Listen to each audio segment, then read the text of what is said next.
بسم اللہ الرحمن الرحیم اللہم صلی وسلم علی نبینا محمد وللہ المشرق والمغرب فینما تولوا فثم وجہ اللہ ان اللہ واسع علیم۔ اور اللہ ہی کے لیے مشرق و مغرب ہیں، تو تم جس طرف رخ کرو سو وہیں اللہ کا چہرہ ہے۔ بلا شبہ اللہ تعالی وسعت والا، سب کچھ جاننے والا ہے۔ احباب گرامی، ہم سورہ بقرہ کی آیت نمبر 115 پڑھ رہے ہیں۔ اس آیت مبارکہ سے یہ بات ہرگز نہ سمجھی جائے کہ قبلہ کی طرف منہ کر کے نماز پڑھنا ضروری نہیں ہے، بلکہ اس آیت سے مراد بعض صورتوں کے اندر قبلہ کی طرف رخ نہ کرنا ساقط ہو جاتا ہے، یعنی بعض صورتوں کے اندر انسان قبلہ کے اندر رخ نہ بھی کرے تو اس کی نماز ہو جاتی ہے۔ جیسا کہ اس آیت سے پہلے اللہ رب العزت نے ایسے ظالموں کا تذکرہ کیا ہے جو اللہ کی مساجد سے روکتے ہیں اور ان میں فساد پیدا کرنے کی کوشش کرتے ہیں۔ ظالموں کا اللہ کی مساجد سے روکنا اللہ کی عبادت میں رکاوٹ کا سبب نہیں بن سکتا۔ مشرق و مغرب تو اللہ کے لیے ہے، یعنی جب آپ کو دشمن کا خوف ہو، آپ جنگ کی حالت میں ہوں، یا آپ مجبور ہو جائیں، یا کوئی ایسی صورت پیدا ہو جائے کہ قبلے کا تعین نہ ہو رہا ہو، ایسی صورت کے اندر اگر آپ قبلہ کے علاوہ کسی اور سمت میں منہ کر کے نماز پڑھ لیتے ہیں تو آپ کی نماز ہو جائے گی۔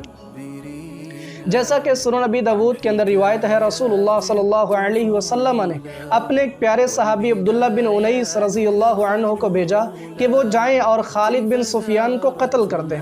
کیونکہ وہ اللہ کے پیغمبر علیہ السلام کے خلاف ایک لشکر جمع کر رہا تھا۔ جناب عبداللہ بن انیس روانہ ہوئے، عرفات کے میدان کے اندر یا میدان عرنا کے اندر ان کی خالد بن سفیان سے ملاقات ہوئی۔ اس وقت جناب عبداللہ بن انیس رضی اللہ عنہ کا چہرہ قبلہ کے علاوہ کسی اور سمت میں تھا اور نماز کا وقت بھی ہو رہا تھا۔ جناب عبداللہ بن انیس رضی اللہ عنہ نے قبلہ کے علاوہ کسی اور سمت میں منہ کر کے نماز پڑھ لی تو اس پر یہ آیت نازل ہوئی۔ اسی طرح یہ بھی بیان کیا جاتا ہے کہ جناب عبداللہ بن عمر رضی اللہ عنہ بیان فرماتے ہیں کہ اللہ کے پیغمبر علیہ السلام جب مکہ سے روانہ ہو کے مدینہ کی طرف آتے، آپ سواری پہ سوار ہوتے اور سواری کے اوپر ہی آپ نفلی نماز پڑھ لیا کرتے تھے، سواری کا منہ جدر بھی ہو جاتا۔ اسی طرح اس کے بارے میں ایک تیسرا سبب نزول یہ بھی بیان کیا جاتا ہے کہ اللہ کے پیغمبر علیہ السلام ایک مرتبہ اپنے صحابہ کے ہمراہ تھے،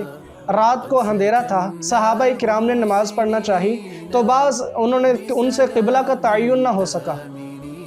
صحابہ کرام نے نماز تو پڑھ لی اور معلوم کرنے کے لیے کچھ نشانات بھی لگا دیے۔ جب صبح ہوئی تو صحابہ کرام میں سے بعض نے قبلہ کے علاوہ کسی اور سمت میں نماز پڑھ لی تھی، تو اس پر یہ آیت نازل ہوئی، یعنی اگر کسی مجبوری کی وجہ سے، جنگ کی وجہ سے یا آپ کو معلوم نہ ہو سکے تو قبلہ کے علاوہ اگر بندہ نماز پڑھ لے تو اس کی نماز ہو جائے گی۔ یہاں پہ ایک اشکال پیدا ہو سکتا ہے کہ آیت ایک ہے اور اس کے سبب نزول بہت زیادہ ہیں، ایک آیت کے کئی سبب نزول ہو سکتے ہیں، جیسا کہ مفسرین کا کہنا وَقَوْلُهُمْ نَزَلَتْ هَذِهِ الْآيَةُ فِي كَذَا، یہ ایک اصول تفسیر کے اندر بات بولی جاتی ہے کہ یہ آیت فلاں کے بارے میں نازل ہوئی۔ اس کی آگے دو صورتیں بنتی ہیں، یراد بہ تارۃ انہ سبب النزول، بس اوقات مراد یہ ہوتا ہے ایک سبب تھا اس پہ آیت نازل ہوگی تو کہا جاتا ہے یہ آیت فلاں مسئلہ میں نازل ہوئی، اور بس اوقات اس کے بارے میں یہ بھی کہا جاتا ہے یراد بہ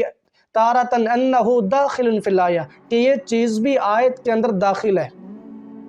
یعنی ایک آیت ہے اس میں بہت زیادہ مسائل اس کے اندر داخل ہیں، جیسا کہ مثال کے طور پہ لعان کا مسئلہ ہے، اس وقت لعان کا سبب بنا تو آیت نازل ہو گئی، اس کے بعد جتنے بھی مسائل لعان کے بنے وہ اس آیت کے اندر شامل ہیں۔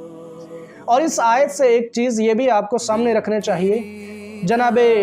قتادہ فرماتے ہیں کہ یہ آیت منسوخ ہو چکی ہے اور اس کی جو ناسخ ہے فَوَلِّ وَجْهَكَ شَطْرَ الْمَسْجِدِ الْحَرَامِ، یعنی اب قبلہ کی طرف منہ کر کے نماز پڑھنا ضروری ہے۔ لیکن یہ بات راجح یہی ہے کہ جب انسان مجبور ہو جائے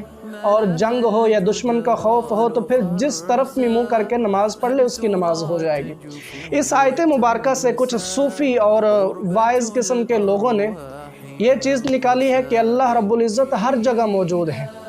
یعنی فَإِنَّمَا تُوَلُّوا فَثَمَّ وَجْهُ اللَّهِ، جس طرف تم منہ کرو گے وہاں اللہ رب العزت کا چہرہ ہے، وہاں اللہ رب العزت موجود ہے۔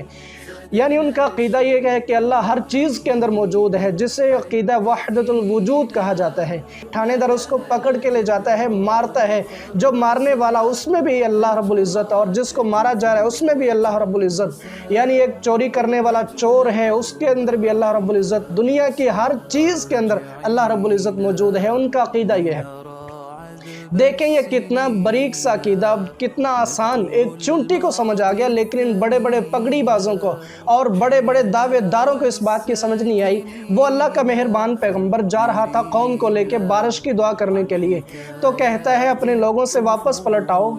تم کسی اور مخلوق کے دعا کرنے کی وجہ سے تمہیں بارش دے دی گئی ہے۔ یعنی ایک معمولی سی مخلوق چونٹی کو پتہ چل گیا، وہ ہاتھوں کو اوپر آسمان کی طرف اٹھائے ہوئے تھی کہ اللہ رب العزت آسمان پہ مستوی ہے، لیکن ان ظالموں کو پتہ نہیں چلا کہ اللہ رب العزت آسمان پہ ہے، حالانکہ اللہ کا قرآن واضح کہتا ہے الرحمن علی العرش استوى، اللہ رب العزت کی ذات آسمان پہ مستوی ہے۔ یہاں پہ ایک بات اور سمجھ لینی چاہیے، اللہ رب العزت آسمان پہ مستوی ہے، اس کی کیفیت کیا ہے؟ کھڑا ہے، بیٹھا ہے، یہ کسی انسان کو سوال کرنے کی جرت نہیں ہونی چاہیے۔ جیسا کہ آج لوگ ایک بہت بڑی بری بات کرتے ہیں کہ کہتے ہیں کہ اللہ رب العزت اگر عرش سے اوپر ہے تو بڑی چیز چھوٹی چیز کے اوپر نہیں آ سکتی۔ اس کا مطلب ہے کہ اللہ رب العزت کا جو تخت ہے وہ چھوٹا ہے، تو اللہ رب العزت کیسے تخت پہ آ گئے؟ اور دوسرا سوال یہ کرتے ہیں نعوذ باللہ، اگر تخت بڑا ہے اللہ رب العزت چھوٹے ہیں تو پھر ظالم اعتراض کرتے ہیں آپ کا دعویٰ اللہ اکبر کہاں چلا گیا کہ اللہ سب سے بڑا ہے۔ یہاں پہ آپ کو ایک بات ضروری یاد رکھنی چاہیے جو امام مالک رحمہ اللہ نے فرمائی تھی، الاستواء معلوم، اللہ رب العزت کا آسمان پہ عرش پہ مستوی ہونا یہ معلوم ہے۔